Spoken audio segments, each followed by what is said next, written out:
যত ইস্তেগফার হতে পারে এর মধ্যে সবচেয়ে শ্রেষ্ঠতম ইস্তেগফার নাম কি? কথা কন।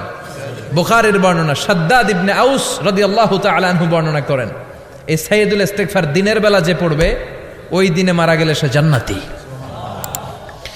এই সাইয়্যিদুল ইস্তেগফার রাতের বেলা যে পড়বে ওই রাতে যদি ইন্তেকাল হয় ওই লোকটা জান্নাতি। মুখস্থ আছে না? কার কার মুখস্থ হাত তুলেন। মাশাআল্লাহ, তাবারাকাল্লাহ, মাশাআল্লাহ, মাশাআল্লাহ।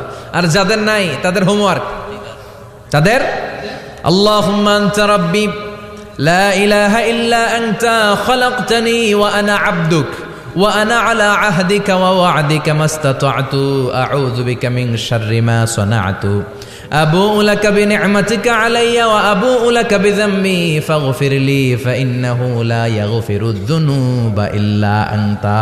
সুবহানাল্লাহ পড়েন। আজকে রাতে পড়ছেন, মারা গেলে জান্নাতি। চিল্লায় পড়েন না আল্লাহু আকবার।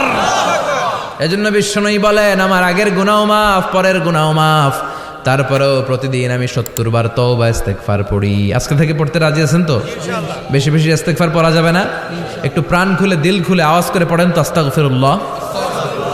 আর জোরে পড়েন আস্তাগফিরুল্লাহ।